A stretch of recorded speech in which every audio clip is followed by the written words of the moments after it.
streaming now. Which, by the way, we should talk about Anderson Silva and Jake Paul later too. Yeah, I mean, let's talk about it now. I think it fits the conversation. I know that you had said that your numbers for the cable pay-per-view were really low. 30,000, 31,000. Yeah, really, really low.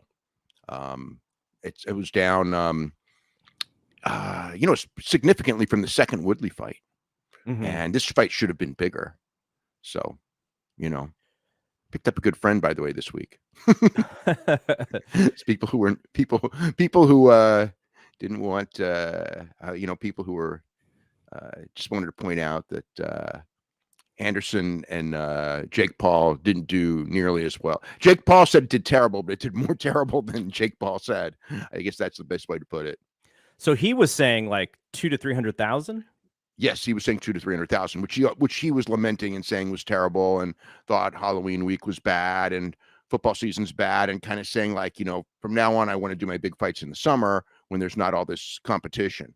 And I mean, yeah, there's less competition, but if you have a big fight, it's not going to make a big difference on pay-per-view. Like if you have a big attraction that people are going to pay money for, you're going to do similar numbers no matter what. When it comes to television viewing, it's going to vary like crazy. It's like live attendance, when people throw up, excuses, it's excuses. When it comes to television, people cry excuses. Usually they don't know what they're talking about, because live television is so much dependent upon a casual audience that, if there's something else bigger, they're going to watch that. It's just like, the Raw numbers, against Halloween on Monday, the AEW number on Wednesday against the World Series, of course they were way lower, and then, anyone who says that that's an excuse, they know nothing about life, let alone television. Yeah. So I saw Jake Paul is going to be on the show tomorrow. I saw him at the press conference. Yep. And it made me wonder, like, WWE utilizing Logan Paul. I think it's been really cool so far. He's another character. He brings a different set of eyeballs. But he doesn't. I don't know that he does. That's the funny thing. Well, maybe not to TV. Even to streaming. I've looked at the YouTube numbers. This is the thing. The YouTube numbers for Logan Paul segments are nothing special at all. They shocked me how low they were.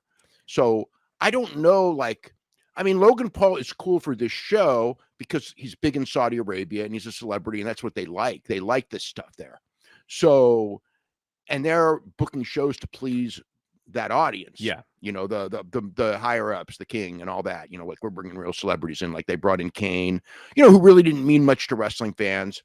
They brought in Tyson Fury, who I don't really think outside of England meant anything to wrestling fans, honestly, even though he was a good talker and everything. But that's what they do for the Saudi Arabia shows. But I mean, look, I thought, that Logan Paul will bring in younger TV viewers, and he's going to bring in, his streaming numbers will be through the roof.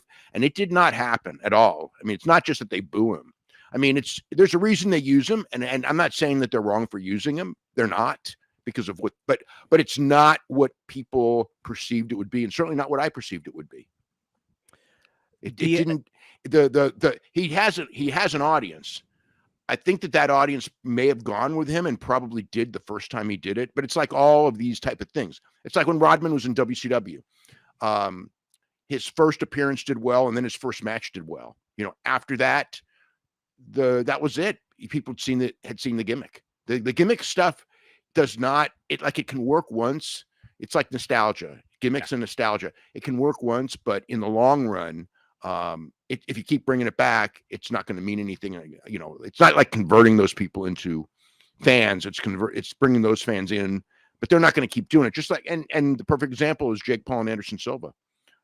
Jake Paul did do great pay-per-view numbers at one point, and now against his toughest opponent and in what theoretically should have been his biggest fight, he didn't bring anyone in because they've already seen it. And the boxing fans were not the people who were ordering the Jake Paul pay-per-views. Right.